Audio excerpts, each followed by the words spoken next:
to, you know. Let's get a little crazy, just a little bit. I don't think that is what I had in mind.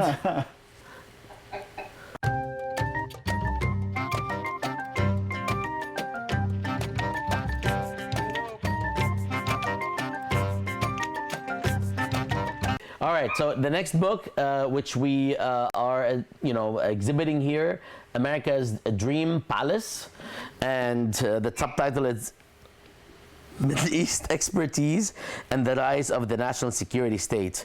A fantastic book by Osamah Khalil, another really good volume by Osamah, and it is also pretty thick, if you will, and it is published by the President and Fellows of Harvard College. What is that? Harvard University Press. And it is actually a long book with lots of interesting chapters, starting with private knowledge. I like this person because he has short titles. Wartime expertise, a time of national emergency, America's sheet anchors. I don't know what that is. Invisible government. And 6, modernizing the Middle East. Nice. Privatizing knowledge. Really interesting discussion about think tanks and the move from the university to the think tank world when the universities became too liberal for some tastes. And then empire and its limitations, neoconservatism, the Bush Doctrine, and the global war on terror. And the epilogue includes some discussion of America and the Arab Spring. So this is a solid volume, and I have to say that I peeked through it, and I will definitely be using parts of it in my courses, depending on the topic. So any word on this volume or Osamah's work?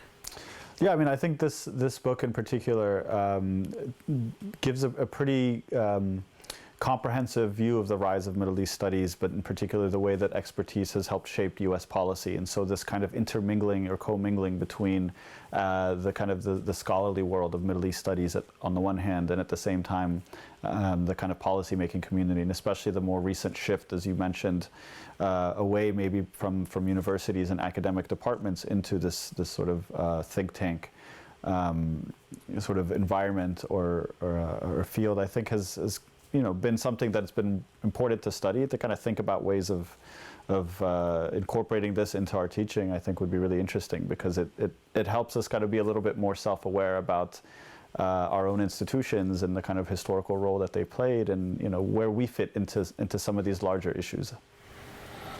And Nadya, would you like to say a couple of things about this book at all?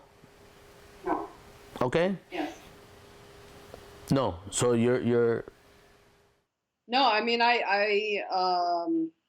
think that Osamah's book is actually could provide a very good, comprehensive sort of backdrop against which, or with which to read a lot of the other texts that we're discussing today. So. Okay. Well, if a little bit about the praise. Yeah, so we have just a couple of blurbs here. One is from David H. Price, who is the author of The Cold War Anthropology, the CIA, the Pentagon, and the Growth of Dual-Use Anthropology. And the second comes from Zach Lockman, who we'll be talking about in just a few moments, who's the author of Field Notes, The Making of Middle East Studies in the United States. So it's part of, I think, a sort of this cohort of scholars who've been looking at some similar issues, and it's good that there's a kind of an ongoing conversation between them, I think. And David Price Jones David Price is to be distinguished from, where should I look, Khalid?